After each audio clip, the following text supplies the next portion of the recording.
Hello, hello, hello. Welcome to another episode of Across the Board. This is episode 23.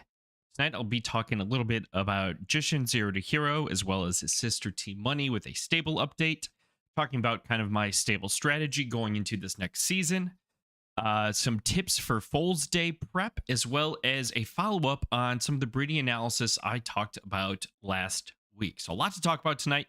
Looks like we got some very nice numbers in chat. Thank you all for popping in and spending your Wednesday night with me. Trot on in the house. How you doing, Trot?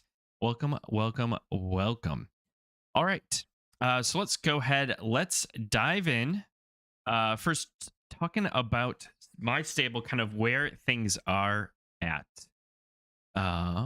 There's that button. Okay, so I currently have 2 horses that are racing. I have 10 horses in my stable overall. They are Jishin, the Zero to Hero horse, and Team Money. So in this past week, Jishin hit a big milestone, 50 races. Currently 5 years old. In his 50 races, he has 21 wins, 12 places, and 6 shows. So just kind of doing some quick math there. That is 33 plus 6, 39 out of 50 races have been podiums. And some races within that race selection were intentionally chosen off preference just for data interest discovery. So I've been, I guess I feel like this is my go-to phrase now, over the moon, happy with his performance. And then his sister down below, Jishin, or sorry, T-Money, in her first 12 races, and she just finished one up right before stream. She got a 3rd. So she is now 9 podiums in 12 races. Both have been performing incredibly well for me. Really dialed in at 4 and 5 furlongs on a soft and sloppy track. So go ahead. We'll take a look at Jishin in horsepower, and we'll set it to the last week. But one thing I want to talk about that I don't really talk about much, and I feel like it's just kind of out there, but horsepower updates, when it updates daily, will show you a rolling 60-day period or 2-month period. So as the ecosystem evolves, as the ecosystem changes, you're going to get updated ecosystem numbers, and that really comes into effect. So if we select grade here, in those charts, in the middle section now, they used to be at the bottom, when looking at fleet figures in speed. So this is going to kind of, as we move on in seasons and things get more updated and we get more horses in, more horses racing, you'll get a much better idea of how your horses are performing. So it's kind of like an adaptive, it's going to show you updated stats. It's going to move along with the game as it progresses. So as you can see here, for Jishin, 4 and 5 furlongs, both in speed and fleet figures, he is doing very, very well above the averages in there. Does well on yielding, soft, and sloppy. Has done well in handicap and his graded stakes entries. If we further narrow this down, we just do 4 and 5. You can see how this will change here at the bottom. Yielding, soft, and sloppy, almost flat, which is kind of cool to see. Very interesting to see. In fact, it is flat, 25% across the board, pun intended.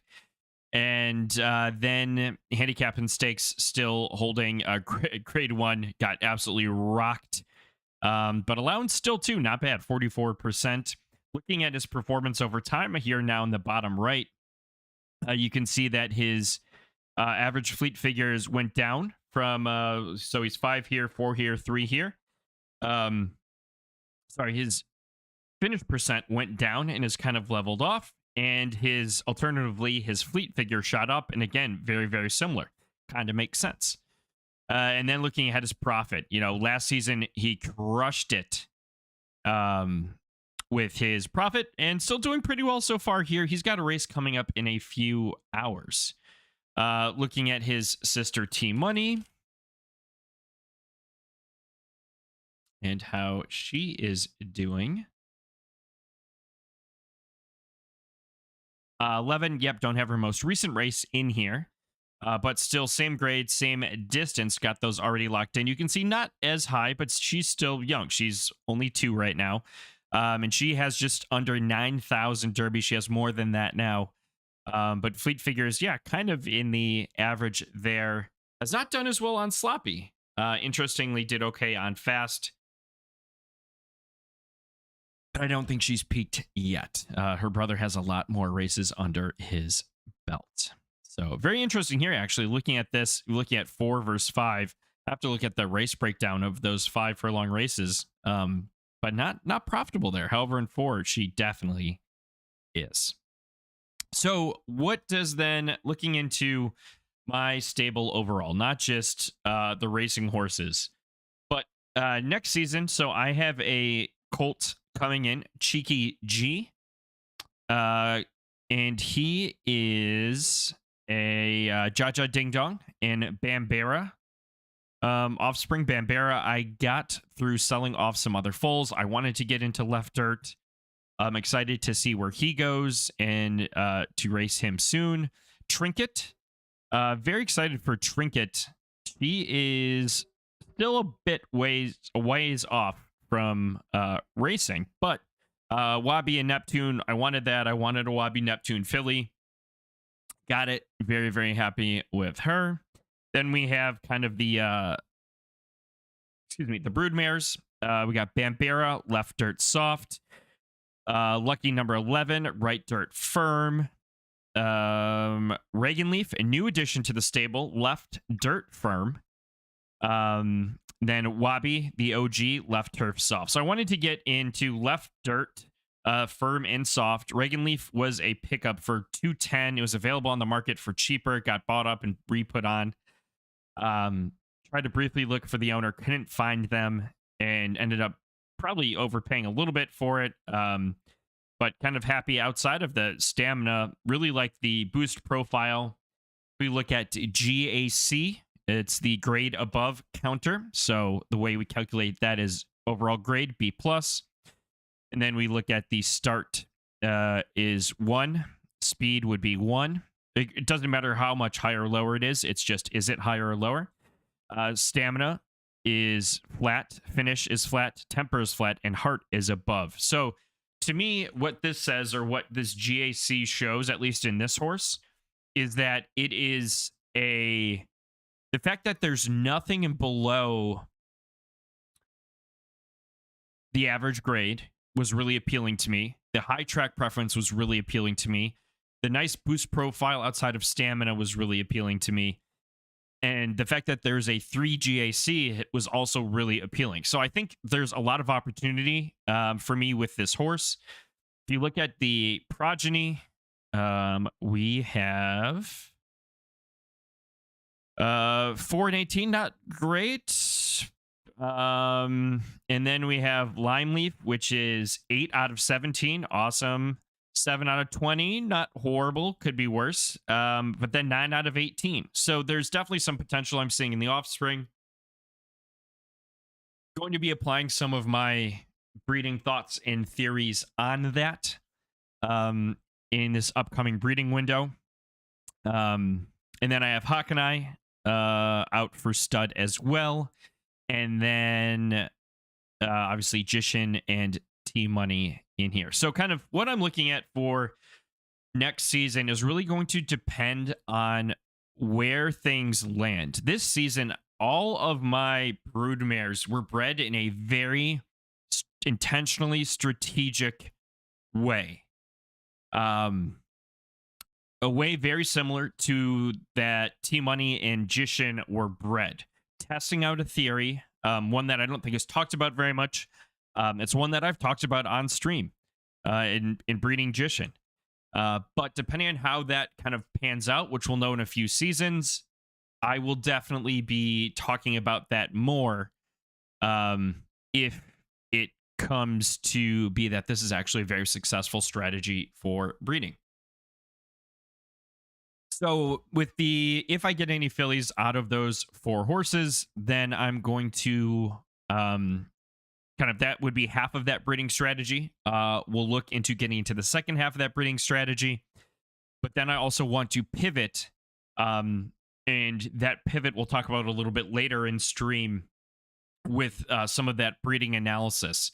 So I'm really trying to, in these first few seasons, I've got, I'd say, what I want from my core horses, but my stable has expanded. So I'm going to be looking at other breeding strategies. I felt like I've kind of checked off one box. I've gotten 2 good racers. Obviously, T Money will be retiring soon because I want to try and get the most out of her. But then I'm going to pivot. I'm going to look for some higher grade horses to breed with, close to Generation 0. And then after that, we're going to circle back to this breeding strategy that I have right now. So that being said, Foals Day is coming up. We are less than a week away. And wanted to discuss kind of my thoughts on how I'm going to approach Foals Day and how, if you're a new player, I would consider approaching Foals Day. So I would take the time right now. To me, Foals Day research starts right now. And I would go to my site, go to the Horse Hub, bounce around between Horse Hub and Claiming Corral. But, I'd say, focus on the Horse Hub. Look at your stable makeup, align it with your stable goals, and create filters based off of that. So I really like left, so I'm going to go direction equals L. And I'm going to I could just do a sort by price here. And I'll say age is less than or equal to 9. And we're going to do gender equals female. So that should keep old females in here, as well as I'm going to do starts with. Oh, that's direction. We need pref starts with. Oh. So this should show me all left horses, filter out the old male horses, keep females, and then sort by price. Although it's not doing that, so I've got to alter my filters. Say less than 9. I did less than or equal to. That should get rid of them. Or not. There it is. Okay, perfect.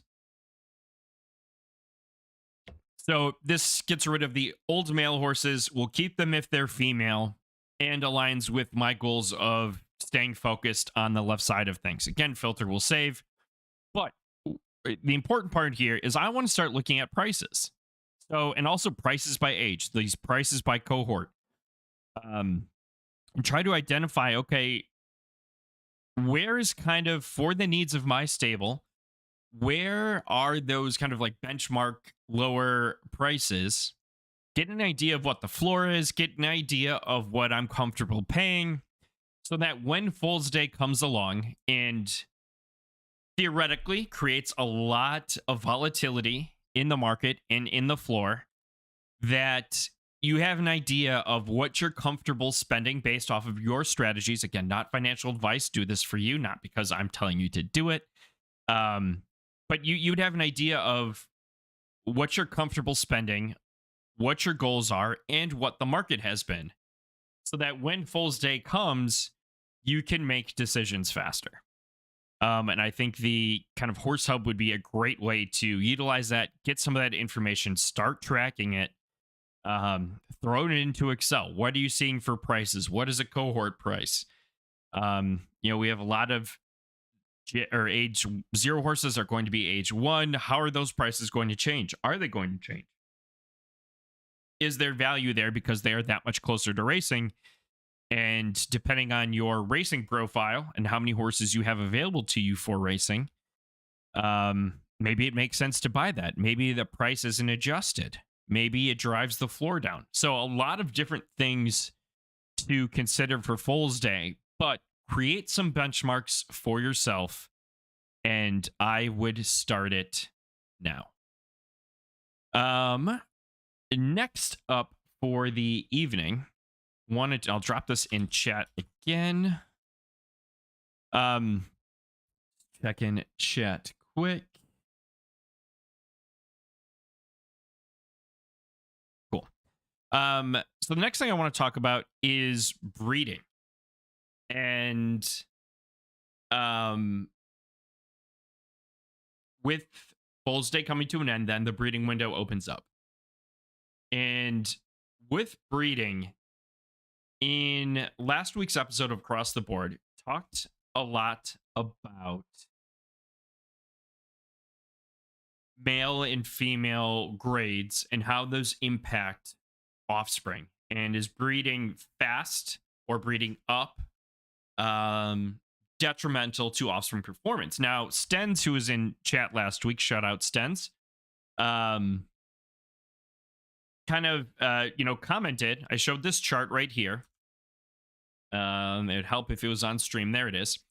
And just looking at the averages of the grades themselves at the top, and you can kind of see that it's not necessarily a male or female that is driving a grade average. It fluctuates, it flops a little bit. Again, this is overall. There are a bunch of filters applied to this. And then if we look down below, you're looking at the podium rate for horses based on grades. And you can see here that as you breed up, or if you were to breed fast, that those podium rates begin to drop off. Well, Stens brought up the point of, hey, are those people breeding maybe with lower matches, or are the people with lower grades breeding higher matches? And that's the case for not necessarily matches, but boosts, in the case for that improved performance. So I went back in, reran the same chart for the place there, and here's the same chart for the podium rate, but when you have the dams and sires with at least 20 boosts, and the same filters as mentioned below, so age 2 to 5, certain amount of races, I want to say it was 25, and you can see now that those outliers and the decrease in performance pretty much go away. It's obviously a much smaller sample size, but very positive for people that want to breed up. So if you do decide to breed up, do so with some of this data behind you. And I can't guarantee that it is going to result in an outcome that's going to be favorable. Because again, we're looking at this as like holistic view. There are going to be outliers on both sides of the spectrum. But the big thing here is that you can breed up and still find success. Now, there are still other dangers to consider. So you want to look at the high boosts, but you also want to talk about one of one. So Lino mentioned this. I believe he put out a video on one of ones explaining it. It is great. We'll talk about how you can get to that video a little later. But one of ones basically are these Gen 0 horses, or horses with bloodlines that have a one of one PFP in them. The theory being that those horses, it becomes much easier to inbreed, which is not necessarily a good thing, if you are breeding with a one of one horse.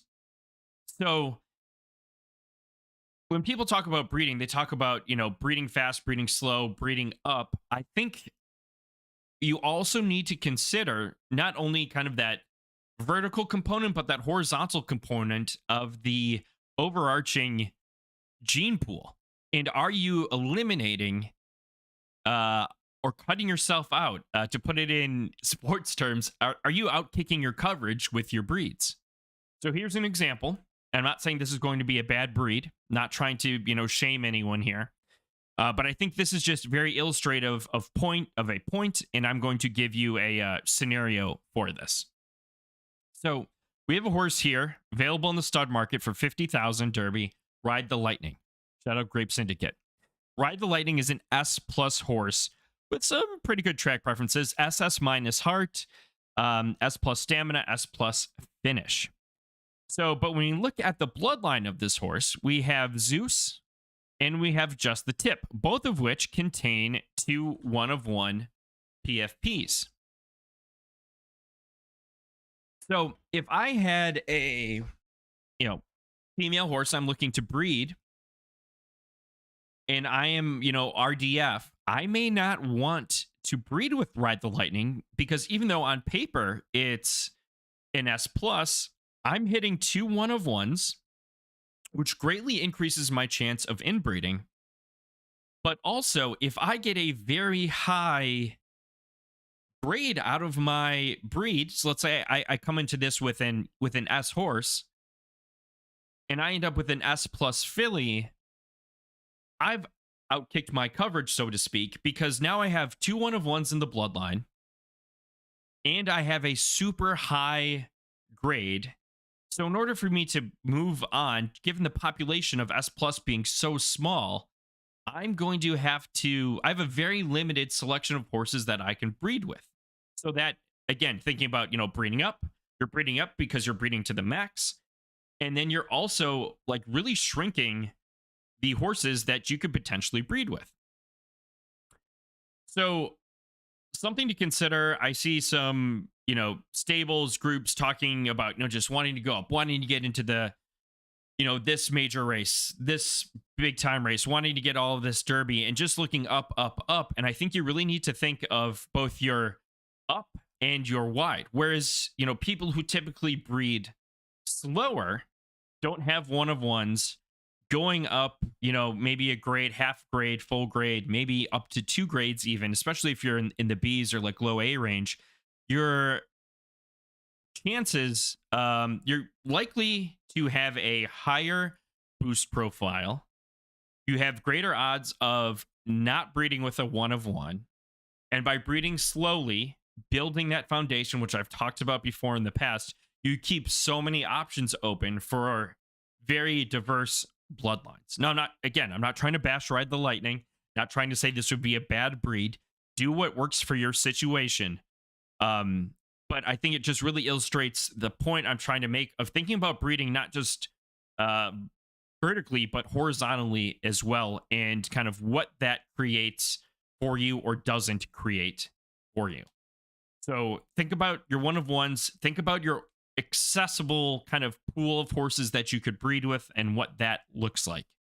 I want to give a big shout out to DeFi Bookie Stables for the follow 7 minutes ago. Sorry I missed you live, but I appreciate it. I really got to get these notifications up on here, flashing and making noise and lighting everything up like I used to before. One day I'll get that back up.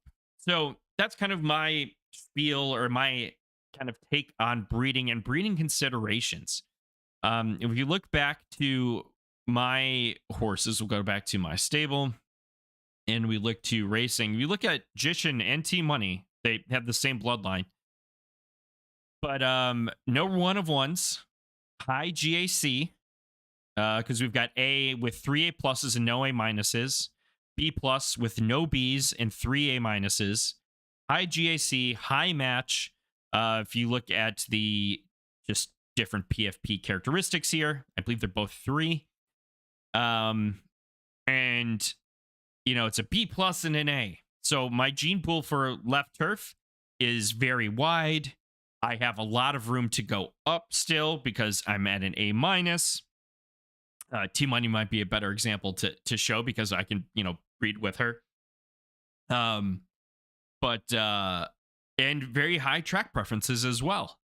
And so now I'll switch just for the sake of illustration, but for T Money now, when she retires, I have a ton of different options and how I can work with her and where she can go because of this breeding choice and my breeding slow. I'm not saying there's a right or wrong way. This is just my take, my observation. Do what works for you. Do what works for your strategy, for your bankroll, and for your goals. What's going on, Rorka? How you doing? Welcome, welcome, welcome. Rorka over on Twitch, appreciate you. There we go. Our chat was hidden for X, but we are good. Didn't miss anything there. And then consider breeding. When you are breeding, consider your effect on going up as well as going out. again, this tweet showing that you can go up, but there are additional considerations that you should have, especially if you're going to breed outside of just 2 levels. So we've gone through stable updates, stable strategy, what I'm looking forward to next season. Going to try and shift my breeding strategy, hoping for some females. I'll be looking to probably sell my right dirt horse offspring. I kind of view that as a just money generation opportunity for me. I might race 1 or 2, but given again my strategy, if it becomes a female, I may hold on to her. So we will see what happens with Lucky. But yeah, pretty happy there as well. I got my plan. Gonna try and hold on to my left dirt and my left turf. But anything can happen. Any questions from chat? Any thoughts, questions, racing questions, breeding questions? Do you want to breed evaluated? Do you want a bloodline looked at? Do you want a horse looked at? We could talk about other things as well. If you have questions, now this is the time to get them in. Otherwise, we'll look to wrap up soon. Oh, actually, I forgot one last thing I wanted to share with you all. This is big. This is fun. Little project I took on over the past, I don't know, half week. But if you go to my website now, I've updated the resources section. I'll show that right here. So go to website, click resources. You're going to see one other third-party tool. So PFL Daily Racing Forms. Boom, you can click that. Photo Finish Edge. Boom, click that. Gap Data for rankings. Go ahead and click that.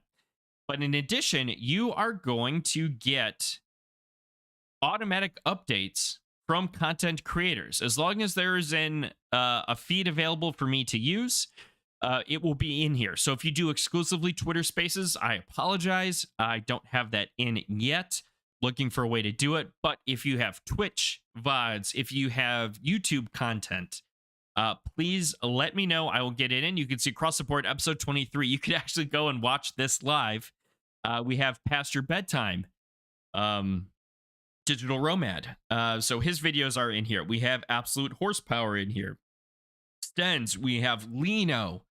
Doughboy is in here as well. So scroll through, and then when you get to the bottom, let it load. Mo Nose is in here, and it will just keep loading over and over again. So there are literally hours and hours and hours of interviews, content, races, picks, analysis, as well as all of the major tools for photo finish linked here. This is just, it's a never-ending scroll until it runs out.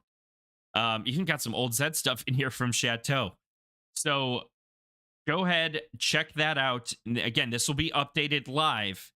All of this content, just go to mjinformatics.com, click on resources, and start watching. So if you are new to photo finish, can't recommend this enough. If you've missed something that one of your favorite creators may have made, again, pop over to resources, quick link. It'll take you directly to the source. So whether that be YouTube, Twitch, or otherwise. So check that out, chat. All right. I think then we will be good for the Ruckus, as I see that muzzle run tab. Good for the night. We got a solid, just kind of quick half hour, but still a lot. Talked about breeding, talked about the resources page, talked about just the breeding strategy, how to approach foals day. Start researching now. Get some benchmarks for yourself, for your stable, for your goals. And then once foals day comes, you'll be able to make decisions a lot faster.